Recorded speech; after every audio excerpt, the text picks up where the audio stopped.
Then Ifeoma leaned forward. You first, Amaka. Since you invited us to your table, surely you have something to confess. Amaka nodded. Gladly. She wiped her mouth with a napkin, placed it beside her plate, and said, I slept with 2 men in this room. One of them knew I was married. The other was married himself. Adana gasped. Ton dropped his fork.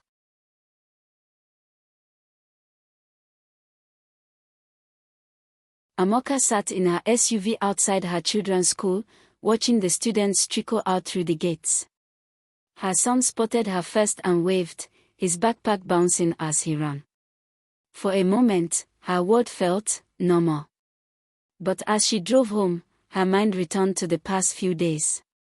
The phone call with Ifeoma had shaken something loose in her. Not because of the accusations, those were expected, but because Ifeoma hadn't yelled. She hadn't screamed. She had spoken with a quiet clarity that unnerved Amaka. The kind that said, I already know the truth. I just want to hear you admit it. Back home, Amaka found Okachukwu in the kitchen, seasoning meat for the evening stew. He looked up and smiled gently. How was pickup? He asked. Fine. She hesitated, then said, I want us to host a dinner. Just close friends. Maybe next Friday. He blinked. A dinner? With who? Daipo and his wife. Ifeoma and Tond. Maybe even Emeka. He raised an eyebrow. You want to dine with the cast of your favorite scandal? Amaka laughed faintly. Exactly. Sometimes it's easier to look your ghost in the eye. He studied her face. What are you planning? She met his gaze. Closure. Maybe a little confrontation. Elsewhere in Yoba, Tan stared at the email on his screen. It was from Amaka. Dinner at our place. Next Friday, 7 p.m. sharp. No excuses. We all need to talk. Amaka. He gulped. All of them. In one room. With Amaka hosting. He'd seen enough Nollywood dramas to know how that usually ended. But he replied anyway. I'll be there. Ifeoma stared at the same invitation. Ton leaned over her shoulder, reading silently. You think this is a trap? He asked. Everything's a trap with Amaka, Ifeoma replied. But I'm tired of avoiding rooms because of ghosts. She clicked accept. Adana stood in her bathroom mirror, applying lipstick, when her phone lit up with a message from Daipo. Amaka's inviting everyone to dinner next week. Should I go? She read it twice before typing. Go. But don't speak. Watch. Listen. They're coming for me. And you might be next. She didn't wait for his reply. Amaka had no intention of letting someone else narrate her downfall. If they wanted a show, she'd give them one. The week moved like a slow tide, each day creeping toward the dreaded Friday dinner. For some, it was anxiety. For others, excitement. But for all of them, it was a reckoning. Amaka oversaw preparations with unnerving calm. The table was set for 10, though only 8 guests were expected. She liked having a seat for secrets, an invisible reminder that there was always more beneath the surface. Okachukwu watched her with caution. He had long accepted that his wife lived in calculated compartments. What he didn't expect was her sudden openness about her past, her affairs, as she called them plainly now. How many? He asked, one night while folding laundry. She didn't hesitate. 2. With people I know. Yes. Are they coming to this dinner? She looked at him. You'll find out. Tond and Ifeoma arrived first. They were civil, dressed like the couple they used to be. He held the wine, she held her silence. Emeka followed, nervous and overdressed. He brought a dessert box and apologies no one had asked for. Then came Daipo and his wife, Adana. She wore a yellow dress and a smile so stiff it looked like it had been ironed in place. There were pleasantries, air kisses, small laughs forced between sips of wine. And finally, Amaka. She arrived in black, sleek, backless, and unapologetic. Heads turned. Adana stiffened. Ifeoma's eyes narrowed. Amaka, who had just opened a bottle of wine, smiled broadly and said, "Wonderful. Everyone's here." They sat. 8 people. 1 dinner table. And years of betrayal stuffed between cutlery and napkins. Dinner began light. "So," Amaka said, ladling egusi into bowls. "Let's go around. Share something we are grateful for this week." No one moved. "Okay, I'll start," she said. "I'm grateful I didn't punch someone in the face this week. Though God knows I was tempted." Tom chuckled nervously. "Is this going to be a theme?" Amaka tilted her head. "Truth. Yes. We've all been liars in this room. Let's detox." Silence. Then Ifeoma leaned forward. "You first, Amaka. Since you invited us to your table, surely you have something to confess." Amaka nodded. "Gladly." She wiped her mouth with a napkin, placed it beside her plate, and said, "I slept with 2 men in this room. One of them knew I was married. The other was married himself." Adana gasped. Ton dropped his fork. Daipo closed his eyes. "Jesus," Ton muttered. Amaka smiled politely. "I feel much lighter now. Who's next?" Silence reigned for a moment after Amaka's bold declaration, broken only by the clinking of cutlery being hastily set down. The air was tight, a cocktail of embarrassment, rage, and twisted curiosity. Ifeoma raised her glass slowly, eyes never leaving Amaka's face. "Well," she said, "that's certainly one way to start dinner." Daipo didn't speak. His wife Adana, meanwhile, was blinking furiously, her fingers trembling around the stem of her wine glass. "You said 2 men, Ton said, voice low. "Who?" Amaka looked at him like a teacher waiting for a student to solve an obvious equation. Ton's eyes widened. "Me." She nodded once. "But that was years ago," he stammered. Before all of this. Before you got married to Ifeoma," Amaka said. "You told me she was just your on-and-off girlfriend. You didn't mention you were designing a ring." Ton turned to Ifeoma, but she was stone-faced. No shock, no anger. Just a slow sip of palm wine. "I already knew," she said flatly. "You think men are clever, but women always know." Amaka continued, turning her eyes toward the second man. "And the other one is too ashamed to look up." Emeka looked up. Then looked away. A groan escaped his throat. "Amaka, please. You begged me not to tell. But I think it's time we all stopped pretending." "You told me you loved me," he said bitterly. "Did I?" Amaka said. "Or did you just need to believe I did?" Adana stood suddenly, nearly knocking over her chair. "Are we just going to sit here and listen to this?" she demanded. "My husband, Daipo, did you know about any of this?" Daipo was still. His fingers were clenched beneath the table. He didn't look at her. "Daipo," she pressed. "Say something." Then Amaka laughed. A loud, cold sound. "Sweetheart," she said, "you should be asking what Daipo hasn't done." Adana whirled on her. "Don't you dare." "Oh, but I will," Amaka snapped. "You want to play saints and sinners? Fine. Ask your husband how many nights he spent in my bed while you were at your mother's." Adana raised a brow. She hadn't known that. Daipo muttered something inaudible. Daipo had buried his face in his palms. Adana's mouth opened, but no sound came. "I warned you all," Amaka said, standing. This dinner wasn't for peace. It was a mirror. And you don't like what you see. Later, when the guests had gone and the house was finally quiet, Amoka stood in the kitchen, her hand curled around a mug of tea. Okachukwu leaned in the doorway. That was something, he said. She turned. I warned them. They all chose to come. And you? I just opened the windows, she said. The stench was already in the house. He watched her for a long time. So what now? Amoka looked out the window, the Lagos skyline a jagged silhouette in the night. Now, she said, we wait for what breaks next. The days after the dinner played out like aftershocks of a silent earthquake. No one spoke, but everyone felt.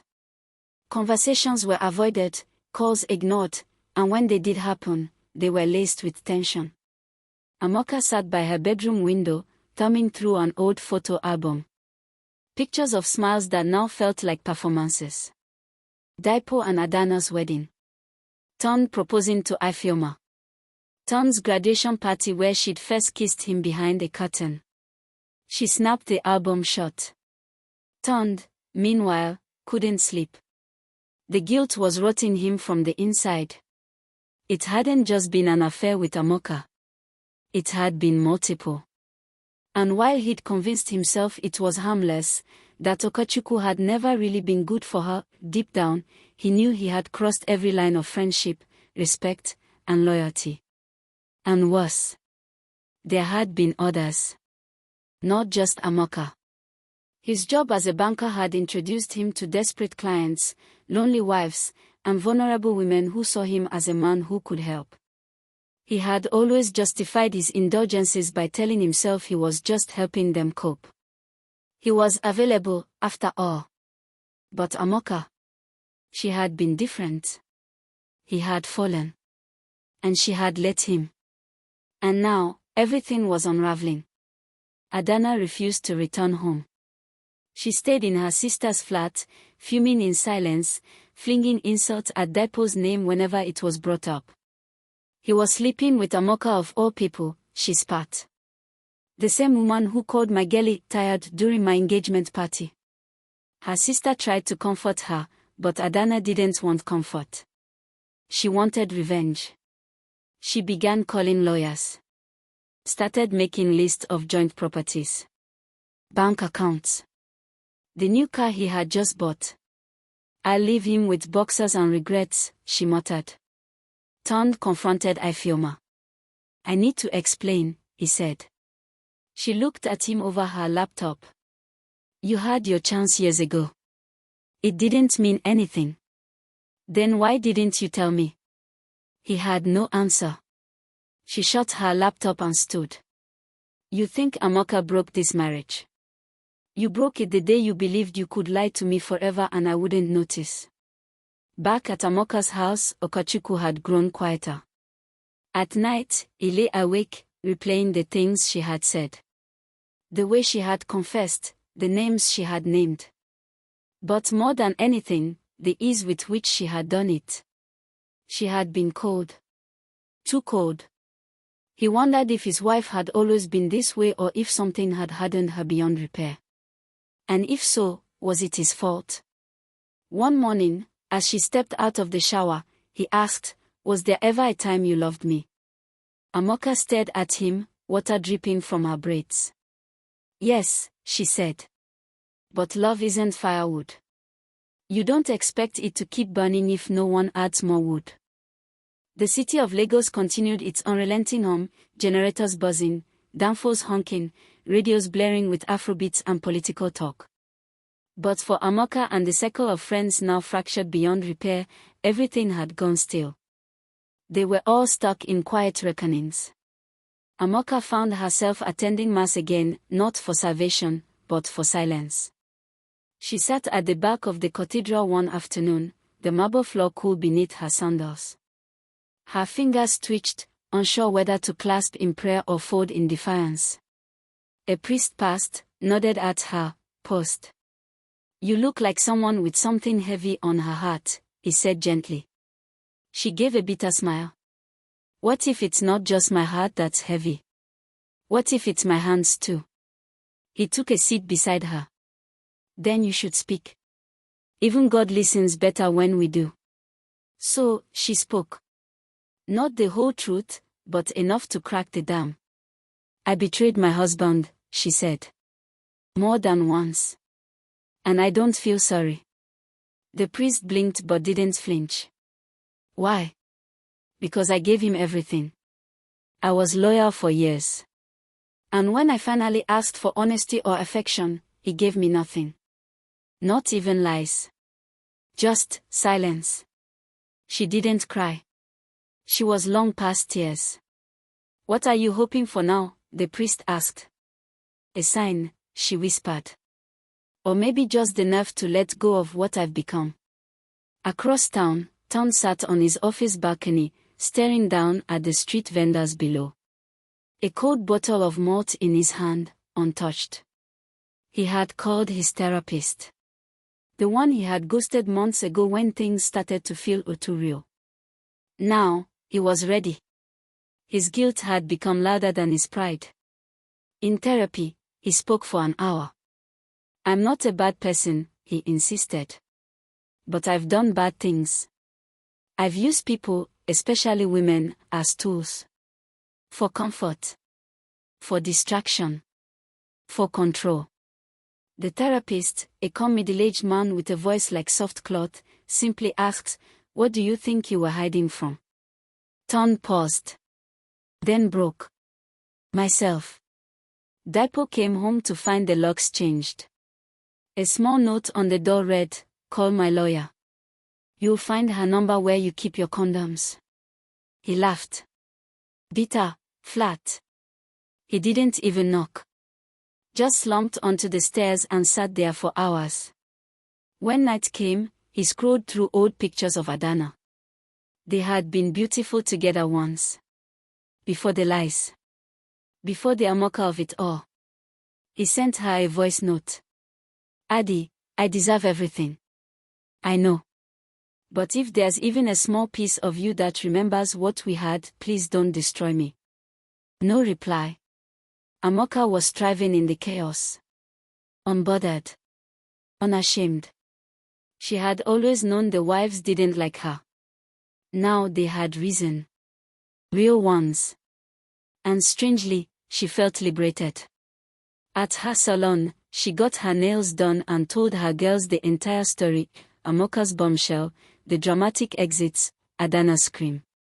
Men are weak, she declared, sipping red wine. But married men. They're the weakest. Someone asked, "Do you regret any of it?" Amoka paused, eyes dancing with mischief. Regret is for those who got nothing in return. Me. I collected what I was owed. Meanwhile, Amoka, now home from church, stared at herself in the mirror. She undid her braids slowly, each pull releasing not just strands of hair but months of burden.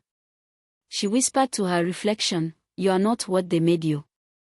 Then added, "But you are what you allowed." Morning sunlight filtered through the half-closed blinds of Amoka's bedroom.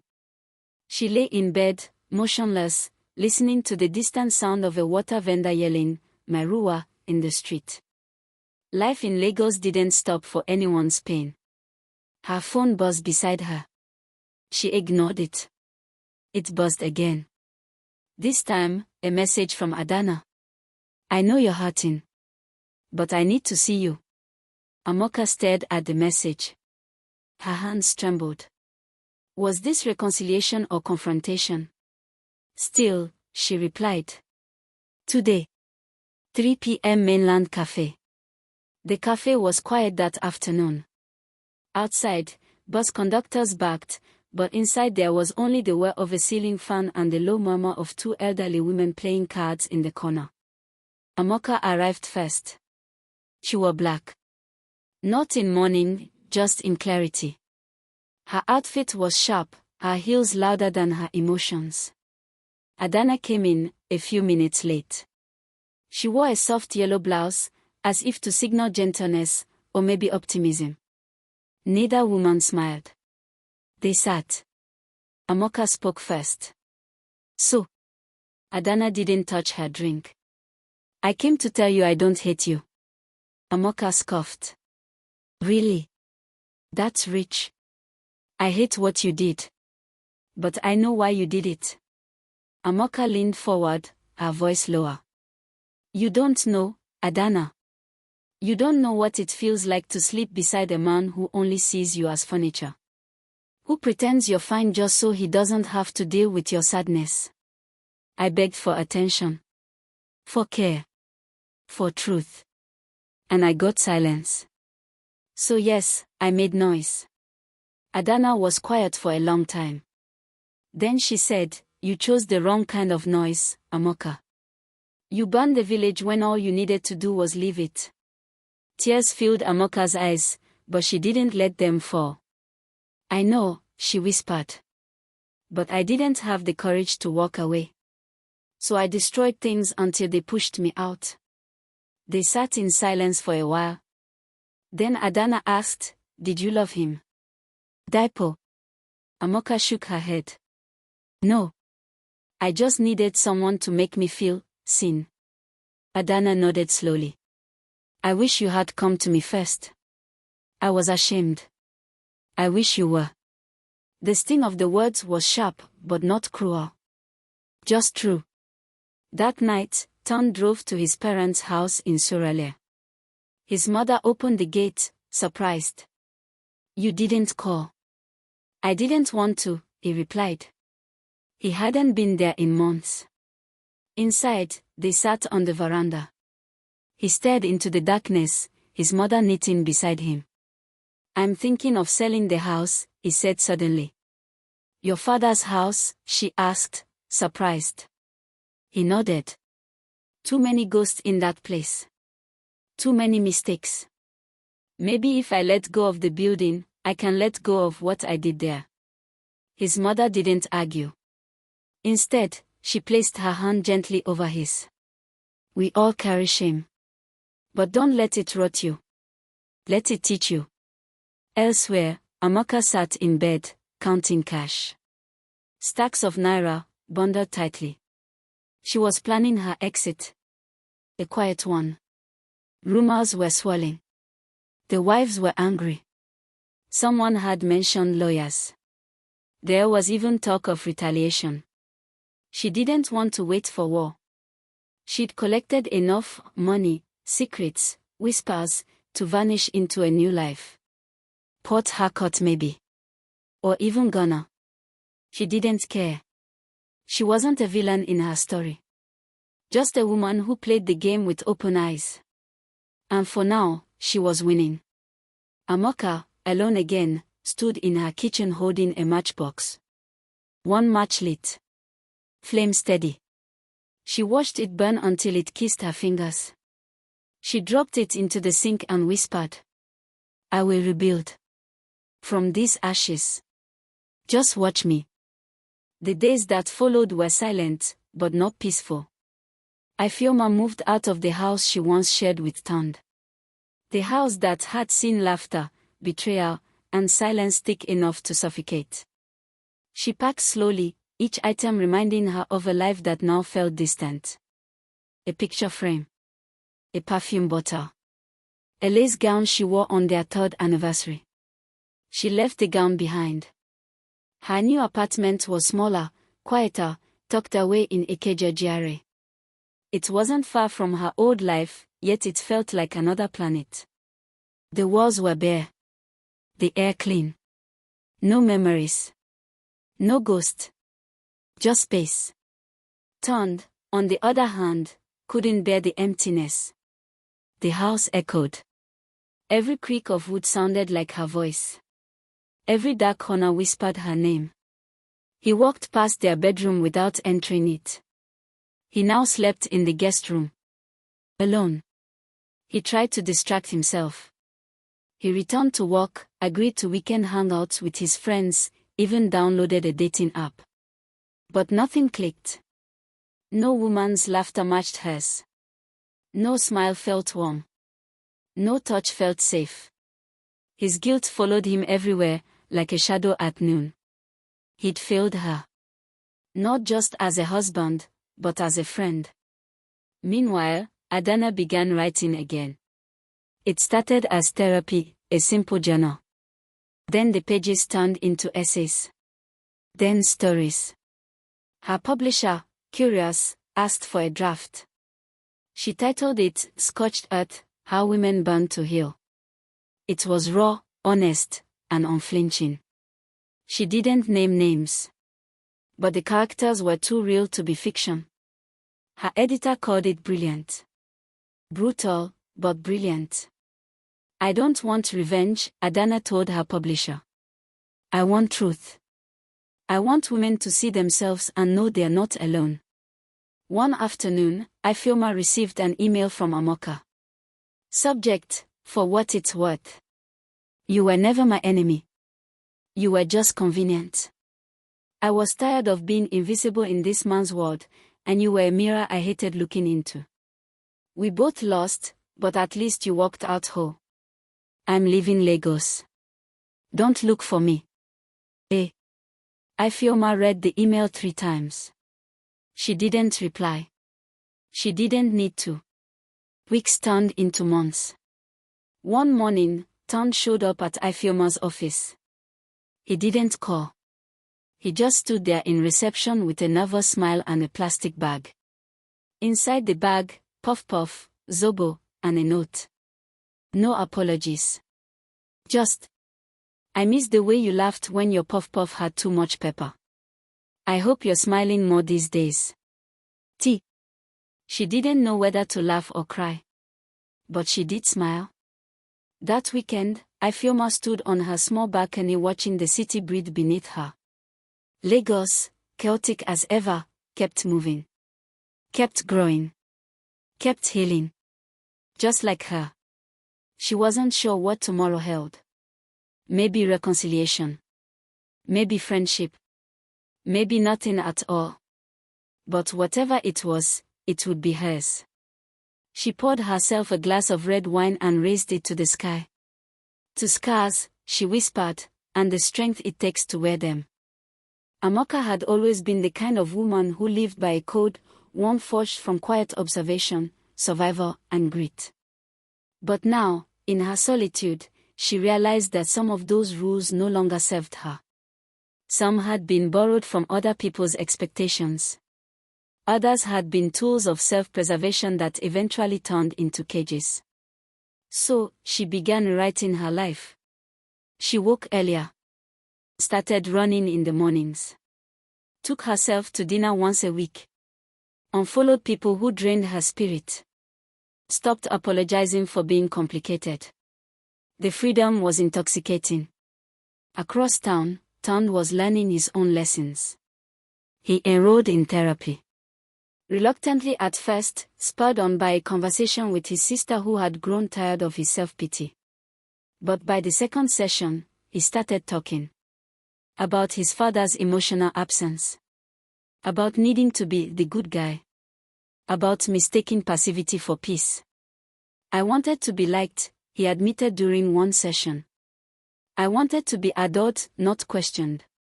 That's why I let things slide. Even the things that hurt her. And did it work? The therapist asked. He shook his head. No. I lost her anyway. Amoka didn't vanish completely. A rumor swirled that she was spotted in Nairobi, running a spa retreat for expatriate women. Another claimed she was studying aromatherapy in Bali. One person even swore they saw her walking barefoot in a healing circle in Rwanda.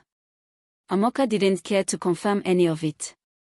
Some people needed to disappear to find themselves.